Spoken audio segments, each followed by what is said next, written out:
Green Bay is a small town, only 100,000 people. Those 100,000 people may be different in many ways, but there's one thing that brings them all together: the Green Bay Packers. In Titletown, the blue-collar city only knows hard work, tailgating, championships, but more importantly, they know family. We have a saying in this town: faith, family, and the Green Bay Packers are all that you need. Sanjay and I grew up in Green Bay. You could say that we are Green Bay, or even better, the voices of Green Bay. We bring a local feel of Packer fandom to a worldwide audience. Friendship, family, and football. Ladies and gentlemen, This is the Freezer Podcast.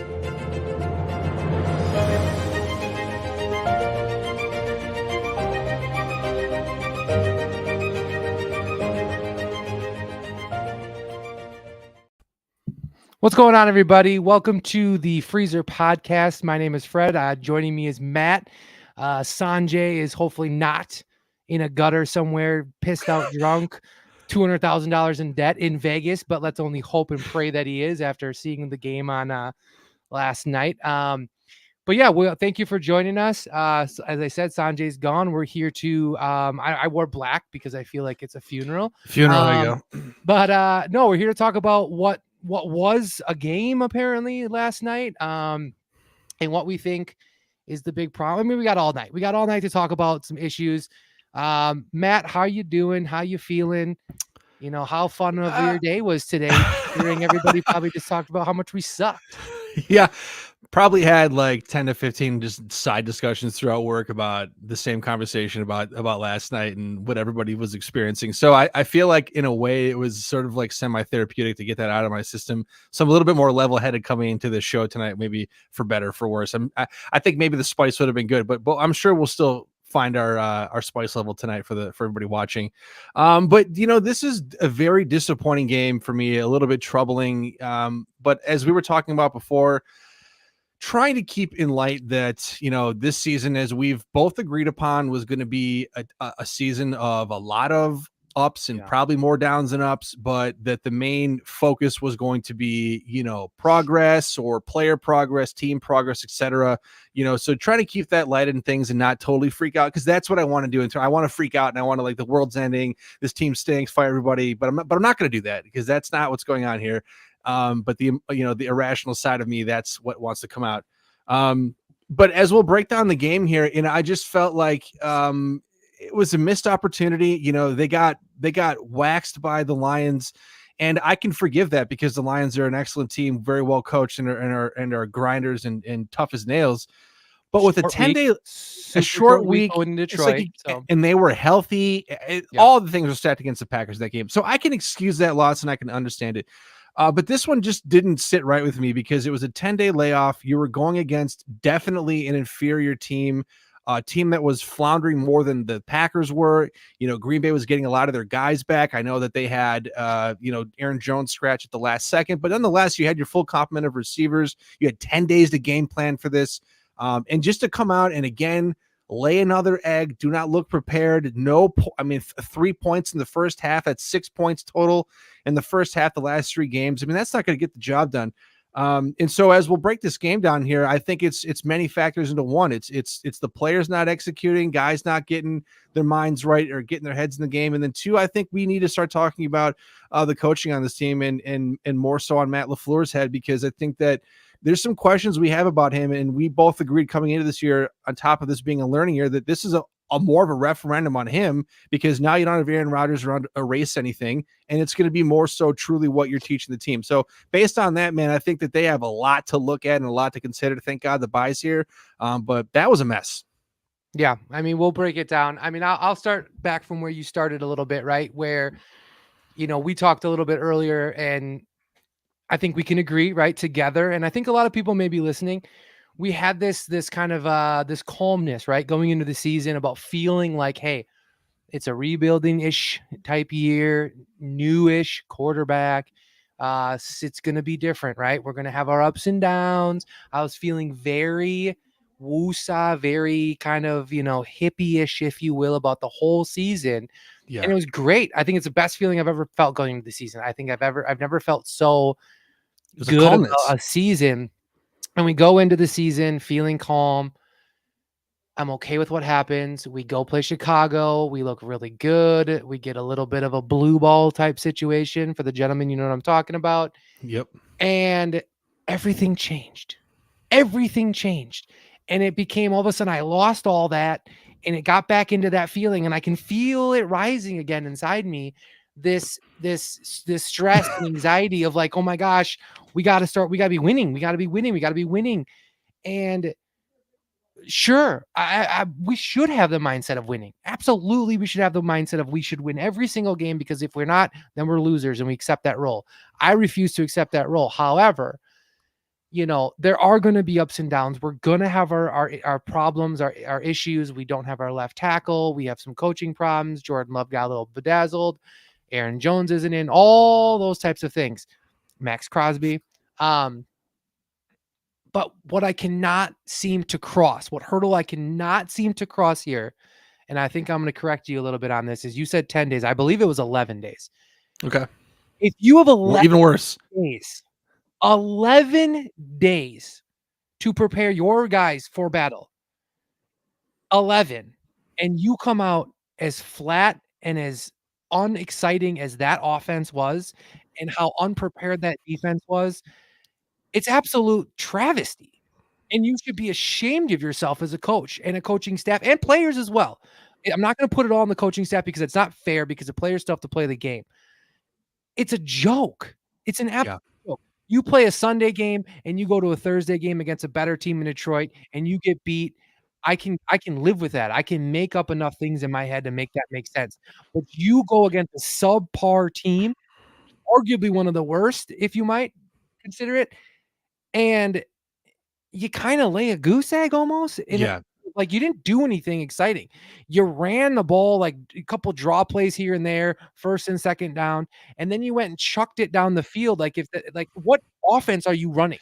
What offense? Exactly. And the whole time that we've been talking about this whole entire team, I've been screaming from the mountaintop, oh, I can't wait to see this San Francisco type offense and LaFleur can open up the playbook. And the guy looks like a scared kitten on the sideline. He hides behind his freaking Denny's menu the entire time. And then when he takes it away, he looks like he doesn't know what he's doing. He doesn't look like he's prepared. And I say this every single time, he looks like the coach from the movie Waterboy going against his old coach where he's just terrified. And I thought that was only against like the Shanahans and the McVays, the guys that he's actually, was under. But it just looks like he lines up on that field and he just cannot coach against other people. And I don't quite understand it. And it makes me start to think, okay, is he fit for a head coach position? Is he fit for a head coach position? Is he a better offensive coordinator? Do we need to maybe consider that situation? Because I don't know if it's there. And I think a lot of things we talked about last year and years prior, we put a lot of blame on Aaron Rodgers and probably a decent amount was due to it, but I'm still seeing the same trends. The first, second, third down, running the ball and then chucking it down the field, the weird play calls, a lot of I kept thinking, oh, it has to be Aaron Rodgers audibling out of these, right? Where he's not running LaFleur's offense. Well, if this is LaFleur's offense, that was what he was running, and it was kind of crap then. Yeah, I it's so true. All that is true, and I think the criticism right now of Matt LaFleur is definitely warranted. I think that we're what 4 or 5 years into him in here now, and there are definitely some traits throughout his tenureship that have shown up. And one of them to me is they have just laid many goose eggs on in big games, small games, medium games, on national TV or not, and they don't look prepared. I mean, we can talk about the offense, first going into it.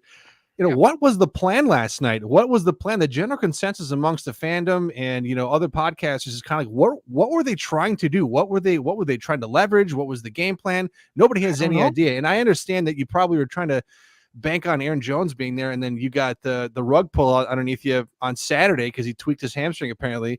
But you've played how many games without him? How many games without him over these years? You should have a backup plan and know how to pivot to the next thing. And to your point about, Rodgers, it's like, obviously he was an eraser, and we always knew that, but we theorized as years went on that maybe he was, changing out too many, or maybe he was changing out of all these stupid pass back plays Yes. or wide receiver screens to Patrick Taylor.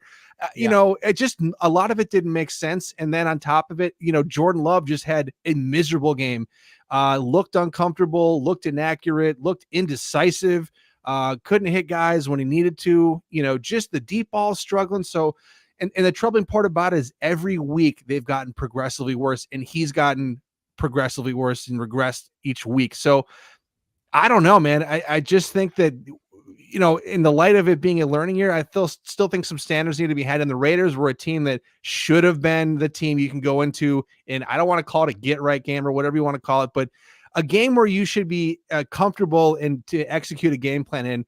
And not to go too far off on a tangent, but we could talk about the Max Crosby thing. They allowed him to harass them every single play, single play. I understand he's an all-world talent. He's tremendous. You got to have an answer for that. A couple plays, handful of plays. I get it. Every play he's making noise and disrupting your offense. I mean, it's unacceptable. It's just unacceptable. Well, and that was what I was going to bring up. And Max Crosby is absolutely unbelievable. I mean, deserves one of all my the credit. favorite players to watch. I think he is an absolute world beater. I mean, I put him in that. We talked put through in the message, I think, last night. I mean, I think he is up there easily with your TJ Watts, your Myles Garrett. Shout out to Sanjay on that one. Bosa's, there's some of those guys that are just absolutely game changers. It's relentless. And he is. I mean, he normally in every game, he is an absolute threat and consistently wrecks up games. But it was every play, right? And literally that's completely unacceptable, because you had no game plan for him, right? 11 days. 11 days. Everybody remember that. Max Crosby, we should maybe, put another tight end over there or do something. So 11 days, there's red flag numero uno. Numero uno two would be, you never did anything the entire game to make an adjustment to fix that situation. You never stacked a line on that side. You never really, you tried to put some guys over there to block, but that just always seems to be crappy. I mean, that to me it just screams, inconsistency and immaturity in the coaching staff to not be able to really do what is needed to be done to get your players in the right position to play. Because let's be realistic. Players are players, right? And that they hold their own accountability for the situation. But to be fair, I know we make the argument a lot that players are humans and blah, blah, blah. And I'm not saying they're not human, so don't quote me on that. But players go through the week. They are given a game plan. They are given what they should be focused on and what they should practice on, and they are told to do so. So when they go into that game plan, that is what they do, right? Because it's somewhat robotic to be a player at that point. And so they're told, this is the game plan. This is what you're going to do. This is how you're going to do it. You need to do it. This is a young team, so that I think they're going to follow the rules, if you will, more than they should. And the game plan sucks. It's absolute trash. So what are they supposed to do? Well, here's the crazy thing is that, we were told that, this offense was supposed to scheme guys open and make it easy on the quarterback, and guys were just going to be crossing up and dusting their defenders. And, it was just going to be pitch and catch. I know it's not that easy, but that's the idea. And now when you watch a lot of these other teams that run this offense, I mean, I don't want to use the 49ers as the benchmark because thank you, Sanjay, by the way. But because they're loaded with all pro guys, but they just have guys wide open everywhere. And it's on simple 3 or 5 step dropbacks. 1, 2, 3, 4, 5, hit your guy. There's 10 or 15 yards. So where was that last night? Why aren't they scheming up a couple of plays for Dobbs? Or I'm sick and tired. It's like Christian Watson. They're doing the same thing they did last year. They got him back from injury, and they used him as basically MVS to run down the field and throw bombs to him. Only you don't have Aaron Rodgers now. You have Jordan Love, who needs to work on his long ball. How about you get the ball in space? When the one time they did that, and it was a longer pass, but he almost went for 7. So find a way to get these guys the ball quickly and let them make some plays. Don't put on Jordan Love to have to make 20, 30-yard passes consistently. Just find the space, and you can't tell me that it's not there. So, Matt LaFleur, that's the success. Look at this. It's literally the success plan of San Francisco, Miami, is get the ball into those guys' hands early, Let them make a let play. them break tackles and go, right? And I know that there's some question mark within some of our players are young, but why are we not doing that? Why are we putting the ball in Jordan Love's hands and asking him to do Aaron Rodgers-esque type things like drop back? It's like, what are you doing? Why are you calling bubble screens to Patrick Taylor when Watson, Dobbs, and Reed are on the field? That's insanity. I don't care if that's what the formation calls for. Then call a different play or have someone else make the catch. But Jaden Reed again maybe has been our most dynamic player through 5 weeks. Is making great plays and shifty. Where was he last night? Yeah, didn't barely any targets. I just felt like a total collapse. And they didn't look at what what cards they do have and try to play to their own strengths. They're trying to be someone that they're not right now. And I just think you got to get back to basics. This is a young team that you gotta walk before you can run. I know we're week 5 and we don't want to be talking about walking before running, but that's kind of where they're at right now. And if you're just going to rely on Jordan Love heaving the ball down the field to maybe get a PI or a guy make a catch, it's not sustainable. And that's not going to be what's winning them games 2 or 3 years from now. So they have a lot of work to do. And I'm not so confident that even with the 2 weeks off here, that they're going to make all these big, huge adjustments. They just had 11 days, as you pointed out, and they came out and somehow looked worse against a really bad team. So it's fair to question if they're even going to utilize the bye week for the right things. And I think the biggest thing too for me is all the things that we're experiencing this year, right? We can all easily just throw them in a bucket and say, hey, Jordan Love, new quarterback, new year, right? We've all kind of used that excuse. It's kind of a rebuilding year. It's kind of a see what happens year, that kind of thing, evaluation year. We've heard all this bullshit kind of talk. This is the same shit that was happening last year with Aaron Rodgers. Yeah, with veterans. Same stuff. So what's the excuse? Because now you can't say it wasn't Jordan Love last year. It was Aaron Rodgers last year. But it was the same thing. Crappy play call, not looking ready for games, questionable defensive plays, which we'll get into that. It feels like it's beyond the players. And I think that's the thing. And I said 5 times already tonight, I'm not taking all the blame from the players. No. To me, it is a absolute no-brainer coaching problem. And I don't know if that means it's all LaFleur or if it's LaFleur and down or if it's down and up. I'm not sure. But I have a big problem with looking on the sideline and seeing LaFleur. Cool, he's super handsome, but like he looks terrified. I don't think he's the greatest head coach. I'm not sure he's a leader. I'm not sure he can rally the troops like you could maybe see some other coaches do. I'm not sure he's had earned the respect like an Andy Reid, right? Where guys are just going to follow him because he's a legend. I don't think he has the rile up kind of thing like the Dan Campbells of the world, who I think most guys, he probably gets him to the point where they could run through a wall for him. I don't think anyone's doing that for him. And then when you look down from that, right? You got Bisaccia as the assistant coach, a special teams guy, maybe probably more respected. And then you have the offensive line guy becomes our offensive coordinator in a league, Matt, where offense is absolutely electric. We are seeing crazy numbers in the offense right now. Miami being obvious. We are seeing offenses do unimaginable things. And I feel like we're just stuck in like 2012 and we won't get away from it. There's no Aaron Rodgers on this team to command respect for people to go, oh, I gotta up my game because I'm playing with a first ballot Hall of Famer. You've lost that. So now the voices in the matter, I think, matter more and they need to be louder. And Matt LaFleur is unquestionably a very talented, bright mind, understands the game and understands offenses. So I don't question that. But I think at this point, you got to go, can he get a room full of grown men amped up to play the Las Vegas Raiders on a Monday night in October? And you can ask that for many other games in the past that had way higher stakes, such as NFC Championship games, where they admittedly said that we didn't have any juice. Are you kidding me? If you can't have juice for that, you're not going to have juice for anything. So LaFleur, again, we're going to give him the whole year. The whole year, he's earned it. He's done well, but the questions are going to start to mount if you continue to come out and just look like you don't know what you're doing. And multiple people in the chat have pointed out, this is a talented team. There's a lot of talent, although it's maybe potential talent or just they need to actualize that potential. but you need the right guys to bring it out of you. And I think that LaFleur can be that, but if he's always having to worry about the rest of the team, maybe that takes away from him being able to be more effective as an offensive coach. And I think that's why they retained Bisaccia and promoted him, because I think he's more of like a head coach's figure, and he can maybe fill that void while LaFleur can do more of the, in the weeds number stuff about the offense, to be kind of ingrained into that and not have to be so much cognizant of, well, what's the defense doing, what's special teams doing. Rich has got that.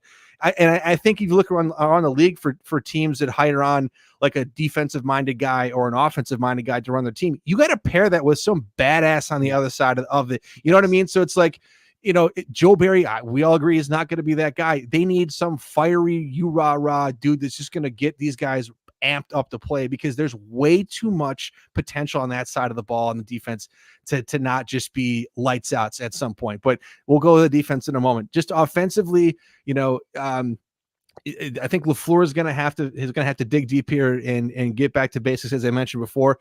But if we can pivot to Jordan Love, every game it's been a little bit worse. And we've said that this year we don't necessarily care about the record. What we do care about is how does Jordan Love look, and is he the guy of the future? Through 5 games, how are you feeling about that? Is it too early to have some type of appraisal? I mean, Fred, where are you kind of at with that right now? Because I think a lot of people probably are having many different feelings about that right now. And deservedly so, because it's been all over the place. Yeah, man. Gosh, I wish I had a lot of season yet, right? A lot of season. I wish I had a really good answer right now, and I've been asked that a little bit at work. That's the one thing about being such a kick-ass Packer fan like myself, is like you go into you're work sought out. Yeah, people are like, "Hey, what do you think about the game? What do you think?" And I'm like, "Oh my yep. gosh." Sometimes I just want to go in and just like put my head down and just not have to talk about it. Yeah. Watch the show. That's usually what I say. I'm like, "Glad just watch the show, guys." But here's the thing with Jordan Love. There's some things that I see in him that I do feel give me some confidence and give me some idea that, he does have some talent. I think he seems pretty calm, right? I think he seems pretty, for the most part, pretty calm back there. There's a few times that he looks a little antsy, but again, this is his first year starting. I think you're going to have some of those rookie-esque mistakes. Some of the balls that he throws are a little crazy. Again, I'm going to maybe just chalk them up to, it's still the big leagues right now, right? I mean, this is your 5th game starting in the NFL against real deal time. So, I mean, or 6th game, I think, including Kansas City. So I think there's some warranted opportunity for him to make mistakes. I'm okay with that. The interceptions that I saw were tough, right? They were not good throws, not good situations. I feel like they were a little bit of like heave it up, see what happens kind of thing. I can't make a legitimate diagnosis on his quarterback play. It's early as of right now. I think it's super early. What I would like to see more from him, though, is I would like to see more of those quick throws, right? Which I think comes down to coaching and understanding and being on the same page with LaFleur and understanding, hey, this is what's going to be successful for us. And then 2, I'd like to see him be more mobile. I'd like to see him tuck it and run. I think somebody put it in the chat. I don't know if it was Neil or not, but somebody said, get him outside the pocket a little bit, move him around, run away, get into those spots, because he is fast and he's got good legs. He's young enough to get around. So I don't need him to sit in the pocket and make these super sexy throws. Like, let him move around, because he only has it for a couple of years, right? We see this with every quarterback, even Aaron Rodgers. Aaron Rodgers was mobile for like those first 5, 6, 7 years, and lethal, and he used it, to be absolutely lethal. Patrick Mahomes, Josh Allen, Burrow, exactly. All these guys are able to use it, and then it stops, right? I don't know. It's like year 6, year 7, they become old, they look like us, and it's done. Like, they're like, okay, now we got to go. We got to go tripping over the lines. They wake up, their whole body cracks. It's part of life. But that's where I think, like, then it's done. So it's like use it while you have it, because it's going to be something that's going to get us out of those weird situations. And I just feel like I don't see him do it as much as I maybe would like. I'm not saying you have to become an absolute running quarterback, but there was a few situations last night where I'm like, move, Like, Well, the last we- interception, I thought he could have ran just for a first and kept the drive Yeah. alive. You and know it's what I not mean? even And running. It's not even saying, "Hey, take off and run." I mean, those no, absolutely is part of it. But like get the snap, feel the presence, and shift, right? Like yeah, if you're getting Max over here, shift to the right, vice versa. If he's coming the other way, shift your body, get into good positions, and put yourself where you need to be put to make the play. Don't just wait for the play to come to you. And that's where I think it kind of got. That's where I just wish I would like to see that. And I think we will. I think hopefully going into the rest of the season, we start to make those adjustments. I will say last year, the biggest adjustment that we made was, I don't know, whenever it was like week 8 or 9, where Barry stopped running his stupid zone and started running more press man, and we completely flipped the script defensively. I would hope, I'm gonna really hope that this team goes into this bye and really thinks and isn't too prideful to say, hey, this shit ain't working. We got to start doing something different. yeah. I echo all that sentiments, and and for Jordan Love, I think yeah, it's 5 games in. It's tough to really give a true appraisal, but Yeah. through 5 games, I think there's some things that are good and do concern me. So I'll focus on the stuff that concerns you right now. And I feel like week over week, his fundamentals have regressed. I feel like you're looking at him throwing off his back foot, jump passes, fadeaway, they look like fadeaways. He's dropping his eyes. He's not looking down the field. He's not seeing the field as much. I think he's getting a little panicky, and that's because the offensive line, is musical chairs, and they clearly miss David Bakhtiari's presence out there. It's going to be a long year without him if they can't shore that up. So I'd like to see him figure that out a little bit more. And I think part of that is because, and how LaFleur can help is, as you mentioned before, quick passes. Go ahead. One quick thing about the offensive line. There was some decent play there. I think Johnny Runyon actually had a really good game. You could tell Jenkins' presence back was big. 100%. I just think for that offensive line, all offensive lines, it's going to take consistency to kind of get back to where they need to be, right? The best offensive lines in the league and in the history of the NFL are offensive lines that stay healthy, obvious reason, but that play together in the same position for those 17 weeks, because eventually they become one. It's like a one unit, and they don't need to worry about each other. They know calls. They're all good. And I think with Green Bay, it's been so much, you're here, you're there. Jenkins is over here. Myers there. Zach Tom's here, but he's coming over here. Bakhtiari's out. And I think that is the biggest issue. And I think some consistency in the offensive line will show up, and it'll be great. Yeah, I think you're so right. And offensive line, it's not the sexiest pick when you're drafting them, but man, you're thankful when you have a really good offensive line with some depth. And the Packers have had that in recent years, but you're seeing now when you remove a few of those guys and a couple of them get hurt, like how quickly things can change and how that reshapes your offense. So I think it's a good point. Going back to Love and LaFleur, I think what LaFleur needs to do is, I was appreciative that they tried to run the ball to open the game. They needed to do that, so I applaud him for that. But get Jordan Love in a groove. Get him some quick passes. It's never been easier in the NFL to throw passes and complete passes. Just dial up some real easy ones. If they're 4 or 5 yarders, I don't care. Let him see the pass and let him see it get caught, because I think that adds some momentum, positive momentum to the game early on, at least for the QB. So get back to that, and a little bit less this making him have to try to go deep on 3rd and long. Get him in 2nd and shorts, 3rd and shorts again to kind of open up the playbook. But so I just feel like that's going to help him out, long term. And I don't think that they've done him any favors early on the season. That's kind of why they're starting slow. They just haven't been able to get into a rhythm for whatever reason. And part of that, I believe, is going to be attributed to the play calling. So on the self scout they're going to do this week, I hope that they look into that, because they're minimizing the game to one half. They're playing one half offensively. You're not going to win anything doing that. So you got to figure that out ASAP. Yeah, I think ultimately the ticket to win in the NFL today, and even in college football, is the short pass game. And you let these, because athletes today are insane. They're a million times better than what these guys were in the 60s. They're a million times better than what these guys were in the 2000s. What I can't point because it's always backwards. So I was like, me, you don't mean me. Definitely not me. Well, one of us. Yeah, maybe. I wasn't. I mean, I like tell my kids I was a great athlete, but we don't know if they believe me anymore. But they weren't around to see it, so that's a lie. Yeah, and there was no cameras to see it. No, just kidding. Thank God. But but they're just greater, right? They're incredible athletes. And you're looking at tight ends now who are running 4.3s and are able to jump over safeties. You're looking at running backs who are running 4.2s, and receivers are running 4.2s and 45-inch verticals. They're just absolute athletes. And I think, go for it. Well, that's what's maddening about this is you got rid of Cobb, you got rid of Lazard, you got rid of Mercedes. You replaced him with Musgrave, Reed, Watson, Dobbs. These are all 4.2, 4.3, 4.4 guys. Quick speed. Get them the ball and let them make a play.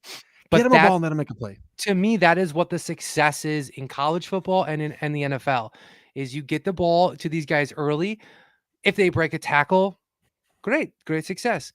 If they do not break a tackle, they're down for 3-4 yards. Now it's 2nd and 6. You do the same thing. Now maybe it's 3rd and 3. And short. And then you have third. Like, that is the approach to the game, right? And you play that as long as you want until you have those 1 or 2 moments where things change, defenses press up, and now you can maybe shoot your shot downfield to Christian Watson, who won't catch it. But the important thing is you got to just take these little chunks and then let your playmaker make it. But in the meantime, you're letting your quarterback, which you mentioned, be 1 for 1, 2 for 2, 3 for 3, 4 for 4. And all of a sudden now he's feeling it. It's just a rhythm. He feels like he can make any throw, and it happens. So I feel like, maybe I'm a complete idiot and that's not the truth, but I feel like that is gotta be how it is. And if I can figure it out, why the hell can't Matt LaFleur and the offense figure it out? I got to figure out. It's like, I didn't play football extensively. I played mostly basketball growing up, and it's like when you don't shoot for a while to start a game, if you don't get some shots off and you're trying to do that late in the first half, second half, like you're just going to be cold to start out. So I think even just those quick passes, it's Wayne Gretzky. Yes. You missed every shot you don't take. Start taking them. Those 4 or 5 yarders add up, and I just think getting a young QB in a rhythm, you just have to get there to do that. And and some comments about some of the pass catchers. Nobody asked the Packers to be young. Nobody asked them to get rid of all their veterans and do this. So, but we're willing to cut them slack. But I still think if you're going to go young, then play the cards that you have, and get some easy buckets, as they say. And I just think that they've lacked that. They did it against the Bears. I thought they had good intermediate passes.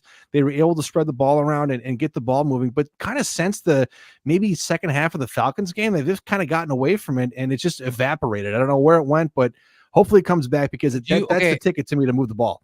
Do you think that this is a young team?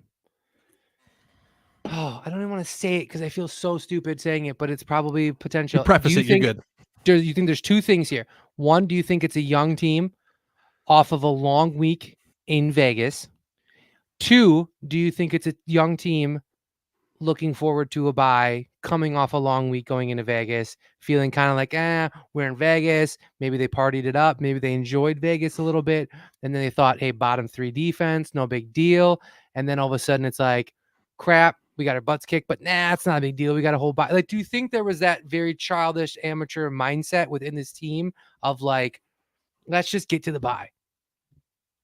I mean, part of me thinks that, and part of me thinks the Packers think that, holding some extra guys out, probably being cautious with Aaron Jones. It's a young team. They don't know any better. And I think part of the issue with not having any real veteran player leadership on the offensive side of the ball is to keep guys in check like that. Like, no, you got to be on your shit all week long. Doesn't matter what happened the week before or what Monday Night Football, this or that. You got to be on. I think about guys like Devontae Adams, who were grinders, showed up every single day, didn't make a noise, but did it the right way and showed the other young guys how to do it. They don't really have that right now in offense. It's David Bakhtiari, who's just rehabbing. He's an offensive lineman. He's not in those pass catcher meetings. You know what I mean? Yeah, he's probably a little bit mentally checked out right now. You don't have any of those guys. But so that to me, that's again, now it's more of an emphasis on coaching. You have to supplement that somewhere. And if you're not getting that from your offensive staff, then you're coming out and scoring 6 points in the last 3 halves. That's what it looks like when you don't have anybody with a voice or is stepping up and rising up. Oh man. But again, young team though, it'll come around. So we could talk about the offense probably ad nauseum all night long, but there is another side of the football, which is the defensive side. I don't know about you, Fred, but I didn't have as much of a problem with the defense as I've had with the offense. They gave up 17 points. If you ask me, if you give 17 points against a bad team, you got to win that game. going away, and they don't play complimentary football, but that's not without the blunders that the defense still had. The biggest one this week getting blown up is the Preston Smith on Yep. lining up on Devontae Adams, and people always explain this away. LaFleur's explained it away, and like I understand there's some type of reasoning for it, but I just don't accept it. I don't accept it at any No. point in the game. That if I looked out there, Hell and no. I mean, was it Devontae Campbell was on Bijan against the Falcons? Yeah. That was an easy first down. This has happened many times I've under Joe seen Barry. Preston Smith on Justin Jefferson. Exactly. It's not the first time. Call a timeout. It just blow the Yeah. timeout. You've been blowing timeouts for years. Do it on that. So But it comes back to, again, 11 days you had to prepare. And then you get in. Okay, fine. That situation comes out. I understand that. There are obviously tons of, variables that come into it. But to not call the timeout, that goes right to coaching again. Like, you tell me you looked out on that field, you saw him, the 6'5", 280, whatever he is, defensive end / edge guy, lining up on the greatest route runner in the game right now, and you just thought, yeah, let's let it ride. Like, what? it's almost insulting as the other team. Like, really? Right. I'm just throwing to Devontae no matter what happens here. But this goes to harken back to the point we we're talking about earlier, maybe LaFleur being too involved because he's head coach. Do you think maybe he misses the defensive spot trying to be a coach when he's coaching the offense? Because I'm sure when the offense is on the sideline, he's involved in conversations, but the camera's not always on him, so I can't tell. Yeah. So maybe he misses like Owen Preston Smith's lined up against Devontae Adams on the third down. Like, to me, if I'm looking at that, like, timeout right then and there. Like, no way, not doing it. And how they don't have a check for that, like, how they don't have some type of signal, because this has happened multiple times. They've gotten called out for it, and they keep trying to tell us the same excuse, but we're just like, hey, guess what, guys? We're not buying it. There's no reason that he needs to be covering that guy under the sun. So I don't hope I'd ever see it again, but I don't have a lot of confidence in that. But again, to go back to my last point, the 17 points I think is a reasonable amount. Like, I didn't feel like Josh Jacobs didn't go off. It wasn't like Jimmy Garoppolo had a game. Devontae was pretty quiet. It was Jacoby Myers, and that was kind of it, it was such a winnable game. I thought the defense did enough. Yeah, I thought Josh Jacobs actually did have a pretty good game. I think he ran pretty well. I think he had a couple good catches out of the backfield. I mean, it wasn't like an incredible electric Josh Jacobs game, but I think he was definitely the second biggest threat on that team. They held Devontae for the most part. I don't know if they held Devontae or Garoppolo, just Garoppolo'd. But when it comes to the yeah, I mean, he did throw 8 passes and get into the Super Bowl. Oh God, I know that one almost hurts as much as Seattle.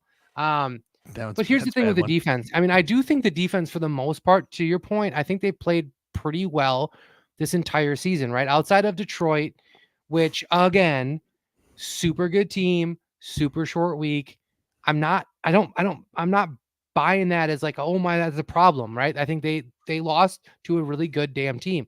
And I think we're going to see Detroit continue to beat good teams, and I'm okay.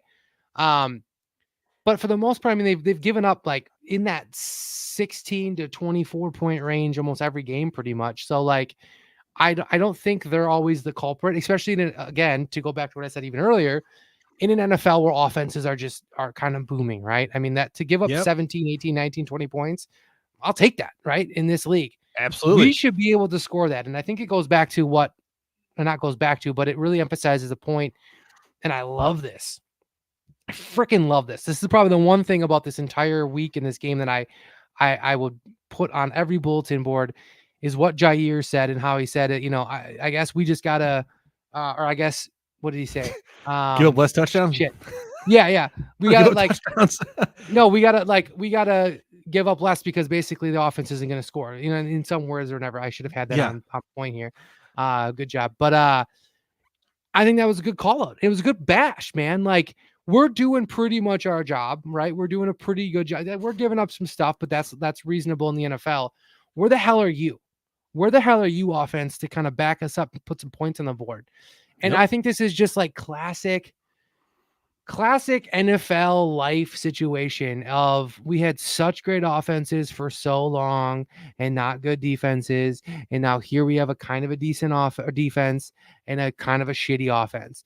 That being said, imagine what this defense could do without Joe Barry, without a guy who has no idea what he's doing, without a guy who can't seem to call the right, defensive schemes, the right situations.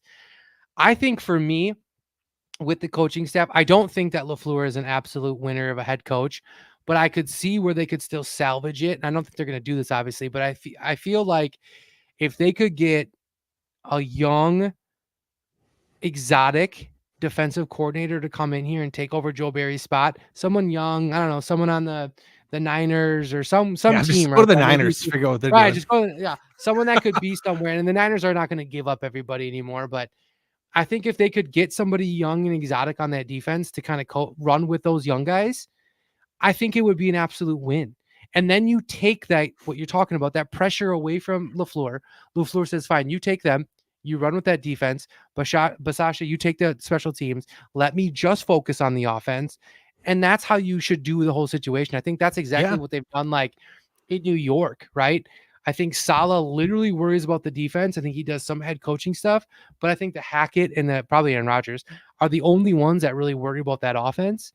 And I just think in a league right now that's so concentrated on like chaos and being so successful on both ends, I think it's unfair, to be honest, for coaches to have to deal with both. And Joe Barry to me feels like a guy that just keeps trotting out the same thing over and over again. And Matt LaFleur called it out. Well, how can you expect anything? What's the definition of insanity? Doing the same thing over and over, expect different results. It's this idea and the shell defense of not giving up long passes. And to their credit, they haven't given up any. They've really been kind of limiting that. But guess what? They've traded it off for 10 yards of play and 15-yard plays and 8 minutes off the clock. That's and 7 the points. NFL now. It's not about chucking the ball down the field left and right. It's about short play. Now you've saw it. You bought it. We're gonna bomb you. You went and spent a bunch of money on, retaining Jair. You drafted Stokes. You clearly believe in Rasul Douglas. These are man press guys with speed. Let them just do it. And if they get cooked, they get cooked. I would rather live like that on those guys' laurels and their speed and their recovery than I am just letting the play happen in front of me. They're going to give them a touchdown eventually, and all they're going to do is gas the defense because they keep them out there for 8 or 9 minutes at a time. What was it last night? They had a 14-play drive, took like 7 or 8 minutes off the clock. It was like, it was only a 65-yard drive. Wasn't like they went like 80, 85 yards. Yeah. But that's what's happening. And then the defense, they get discouraged and tired. And I understand that. So I like to see them get way more aggressive. And guess you're 2-3, go out and do something maybe you haven't, and try something different and commit to it. I don't know what it's going to take, but that's why we were all kind of calling for LaFleur to change the coach there in the offseason. He stuck by him, and he's seeing the same thing he did. I mean, 8 first-round picks. I can't say it enough. You got to be better than this. Well, eventually he's gonna lose his job by sticking up for Barry, which is a problem. Here's what I was thinking about. I don't know if it was last night. Maybe it was when I was laying on the pillow. Maybe I thought about this morning. Who knows? But when you look at like some of these absolute star defensive players, right? The Max Crosbys, the Myles Garretts, the Bosas, Micah Parsons, guys like that. And I watched a couple of their games this weekend and in previous weeks. What I've kind of noticed, and maybe I'm wrong, I don't know, but it feels like they're kind of given this hall pass to kind of just do whatever they want to do, right? You see Myles Garrett. I know people have probably seen that on TikTok or Instagram, where he's like going from one side or the other, and he actually made the offensive line cause an offside because they didn't know what to do. He did one where he came across and pretended to do like a crossover. They just kind of say, hey, go do your thing. You're an absolute star. Go do it. I think Max Crosby, we saw that yesterday too, right? I mean, he could line up wherever he wanted to. He was doing whatever he wanted to, hit every gap that you want to go. Why are we not potentially doing that? Maybe with Rashawn Gary. I don't know if he's there yet, but you have a defensive coach on all those teams who are allowing their playmakers to do what their playmakers are meant to do. Why are we not allowing guys like Jair to do what Jair does? Guys like Rashawn Gary to just to say to Rashawn Gary, just go do whatever you got to do to get the quarterback, go do it. Jair, whoever you need to line up against him and shut him down. I know that seems like juvenile and potentially like, well, there's a lot more that goes into it. And I know there is. Yeah. But when you have guys that are that caliber, there has to be game plans that are kind of manufactured around that talent. It doesn't have to be completely, but it just seems so stupid to me. And I've said this for years with Joe Barry, and I feel like I've even said it with what's his nuts from before Joe Barry, Pettin, Pettin. was that they always had schemes for the defense, not schemes for the players, and I hated that because Yeah. there are players on this defense that could actually change games, but they can't because they're like, oh, I got to play a cover zone, or Rashawn Gary's got to drop back and cover, Jordan Addison or some bull crap. And it's like, what are you doing? I said it to you and Sanjay last night. The defense, and for the longest time I can recollect, they don't dictate to anybody. They react. They react to what the other team tries to do against them. And rarely do they just make the other team do something different and impose their will. I mean, I can't tell you the last time I watched a Packer defense basically just make the other team alter what they wanted to do. I mean, literally few and far between. And you can go back to a young Mike McCarthy, hiring on, Dom Capers, and I know his tenure here didn't end well, but that was a guy that basically electric. You just let him coach the defense, give him his veteran players, and they were fine. And they ended up being a huge reason why we won the Super Bowl. As time went on, they stopped giving him all those players, and it got harder and harder to coach. You can't say the same about this defense. It has been nothing but defensive investments early in the draft. And whether it's they don't know how to pick them or how to coach them, whatever the case is, it's not really working. You should have a lights out defense at this point with this amount of guys and draft capital you've spent on it. So at some point, you're going to either have to just gut it and start over, or minimally start holding some people accountable here. But there are some people that I want to call out that are playing well. Like, I think Quay Walker is going to be a star. Like, I feel like that guy, we need more guys like him. And it sucks he's hurt. I don't know how he's going to be out for. Jair, Kenny, guys like that. But man, everybody else needs to elevate their games. And even those guys can be more consistent. So just all the way around, got to be more accountable. Unfortunately, I don't think the Packers will make any kind of in-season move. I'd like to think unless it was the bottom fell out, even then. So we're going to have to watch this for the next 10, 11 weeks until the offseason, when they probably do finally make a change. I will say this. Okay, first of all, I think Quay Walker is an absolute stud of a player. I'm super excited about that. I will also say I'm very surprised at the amount of snaps Luke Van Ness has got. I think he's been as decent as he could be as a rookie. And I think I've grown to like Rasul Douglas a lot more. I didn't buy the Rasul Douglas hype for the longest time. I thought a lot of his interceptions were gimmies. I wasn't really into it. But I kind of like his, there's a couple plays where obviously there was, I think like Nixon made that weird jump on that slant route, and he got really upset, and I liked that. And it's just kind of interesting. Sam, I love you, man, but I'm not going to answer that because you're just trying to take a dig, being an Eagles fan, sir, and I don't really appreciate that. But I will say this: we're not in the same category. We're not even in the same world stratosphere right now with them. The Niners look absolutely incredible. The Eagles look like the only team that could compete with the Niners. That will be a fun game when that happens. I believe they play each other in like December, so that will be a killer game. But I just feel like there just needs to be a change. And I don't know if that would ever happen, right? We talk about that never happening, right? Never do they make a change midseason. We did fire Mike McCarthy midseason. Yeah. And that was the head coach. That is true. So if you're not willing to get rid of a defensive coordinator, but you're willing to literally fire a guy that has a street named after him and won a Super Bowl, then fire that mother effer, because I stand corrected. That is fair. So here's my thing: is now is better time than ever, right? You're coming off two pretty pathetic games. I think the writing is on the wall. Enough that needs to be said is said. He needs to go. And I don't think anyone would question it. I don't think it's disrespectful. I don't care if it's against the organization or whatever you're doing, because like I just said, Mike McCarthy, but there's got to be something there. And I don't know what it is. And to Blaine's question, you're right. I don't know who. I don't have that answer, but I would like to think that they're not just going to go into next week and go, well, I guess we'll just figure it out, because that's a problem. And this team being a young team, I think warrants the ability to do something like that now, as opposed to a team like in the last couple of years where we had a lot more age, a lot more veterans. The idea of like, oh, let's switch up the entire defense and offense was scary. We can afford to do those things now. And I think the defense generally, like the Stokes, the Jairs, the Clarks, the those guys, Gary's, would openly and actively receive that, and they would be excited about that idea.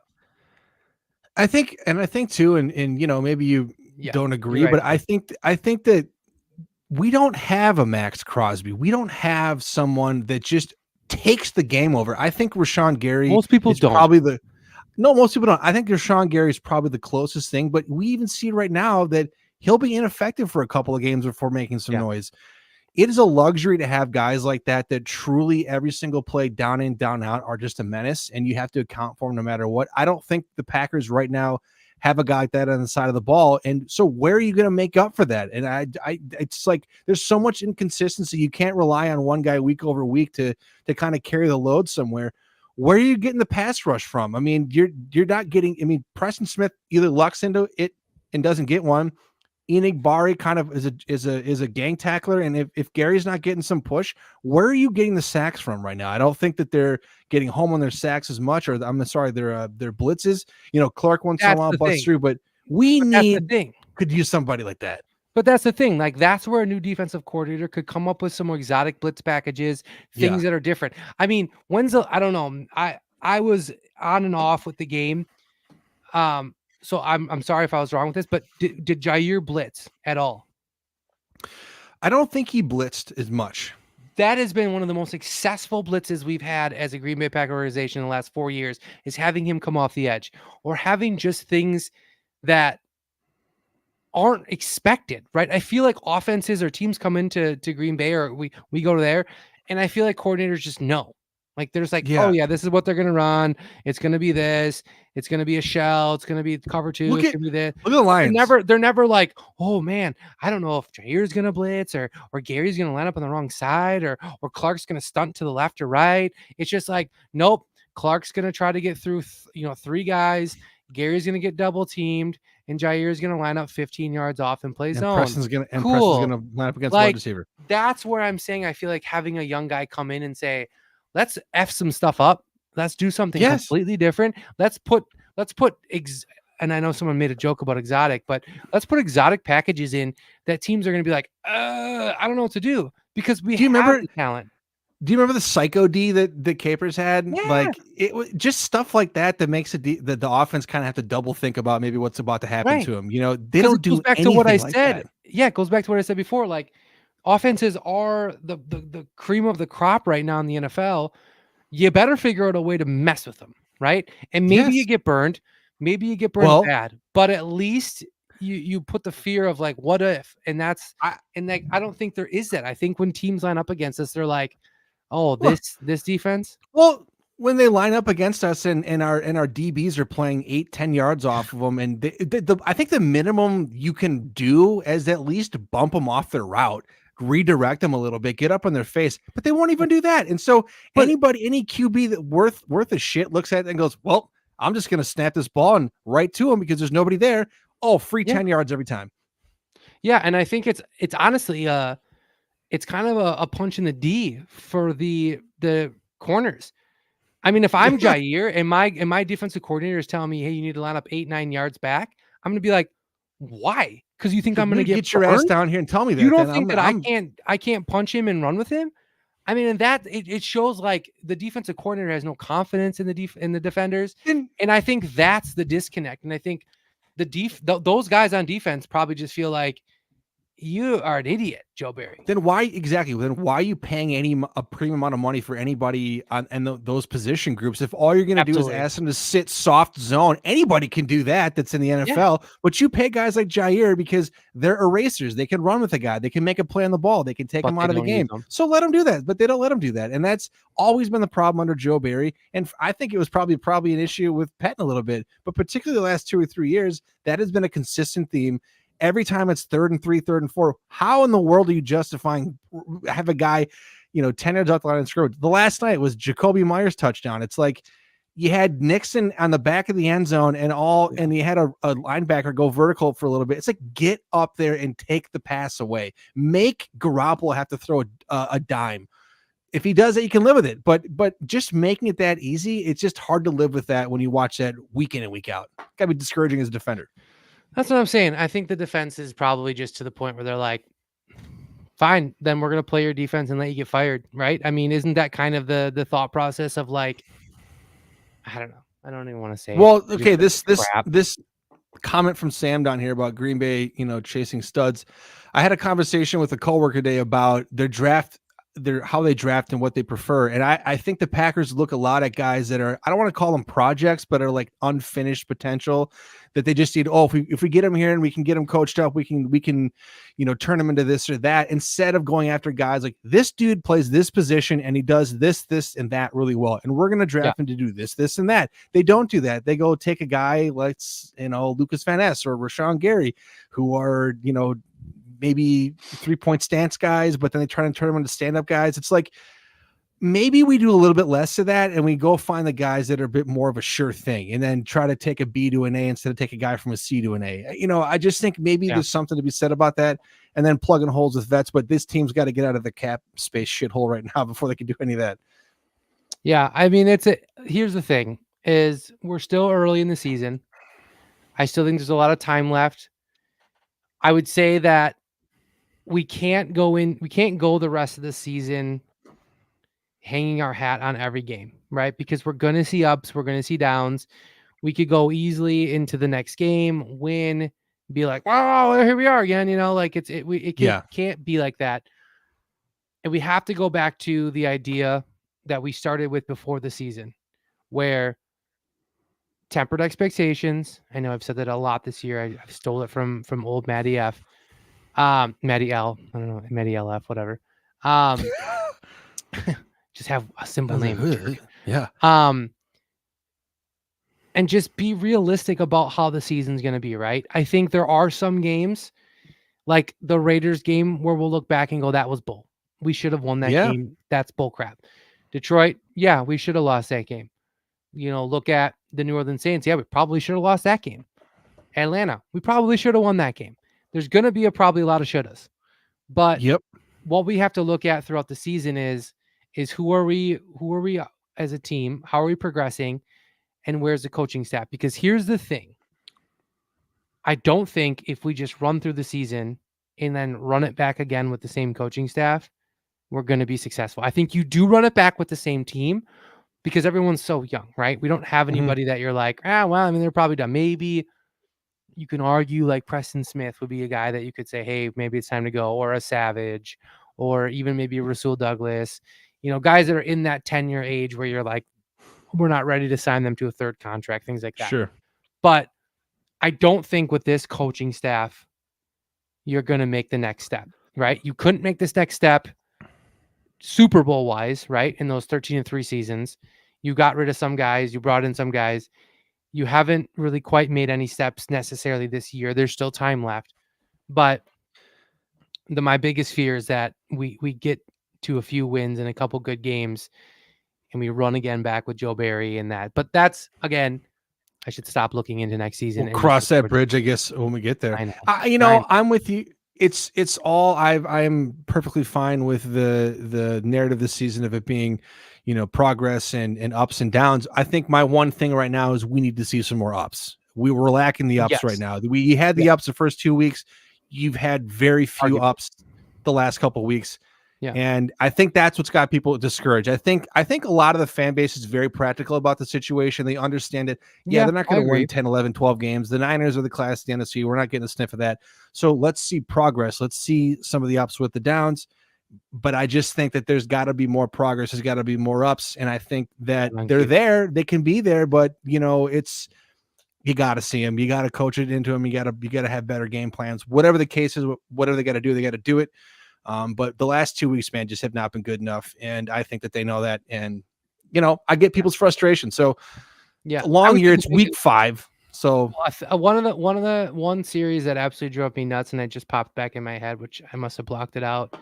Was you had that broken play. Watson got the ball, ran all the way down, horse collared. Great play by the defender, by the way. His best play of the year. And you couldn't get it in the end zone. You ran it 3 times or 2 times with Dylan, and then you tried to throw some janky thing Sorry, there's a hair on my. And this is the team that had red And that's zone woes last year. That's a huge Yeah. problem. Like gotta that's get a in. massive momentum shifter that you just left on the table. So that really bothered me, and I don't know why I decided to bring that up now, but anyway, so here we are, 59-minute, a crap game, a game we will definitely forget, a game that we will probably look back on and hopefully not remember, but we'll probably talk about it. We go into the bye. We're not going to cover the week after because it's just not there. But let's go into the bye. Let's get our shit together. Let's hope that maybe Joe Barry gets canned and we have something really cool happen. Well, you want Joe Barry to get canned? Come out and get blown up by the Broncos out of the bye, who are just as bad as the Raiders, if not worse. I'll tell you what, if that happens, you can tune right back in here 2 Tuesdays from now, and this whole thing will be on fire. I'll tell you that I'm much. burning. You won't get a lot of practical takes from me. No, I'm burning because that would be absolutely sickening. I mean, that would be game obviously warranted, but embarrassing to lose to the Raiders and then to lose to what is probably the biggest garbage dumpster fire team in the NFL would be an absolute shit show, and it would be pretty brutal to watch. So let's hope that they make the right moves. Let's hope that things kind of get figured out. Let's hope that they see what's going on and kind of make the correct adjustments. I mean, that's all we can really hope for. So we'll be back next week to kind of break down what they do need to do going into the Denver game, and hopefully have old Sanjay back. Any last words, I guess? No, I think everybody just stay calm, against week 5. It could be worse. Believe me, it could be worse. 3 weeks from now, we could be talking about how great we feel because they've ripped off 2 in a row. So just remember, it's early. It's a young team. But come back here if they lose to the Broncos, because we'll all just go through together. But that's not going to happen. I'm not going to put that out there. I'm not going to manifest that. Don't ever say that again. You're an Never. asshole. Yep. It's a long season. The NFL is crazy. You don't win the Super Bowl in October. You don't win the Super Bowl in September. We see a lot of wild and crazy going into September, October, even a little bit into November sometimes. It's the true champions always kind of rise up there in December and January. So let's not get too crazy about who's the best. There's a lot of things going on, a lot of injuries to be on other teams, hopefully. So, yep. Yeah, I mean, let's just let's temper the expectations, as I've been saying all year. All right. I'm Fred. That's Matt. This is the Freezer Podcast. Thanks for hanging. God help us. Go Pack Go. Go Pack Go.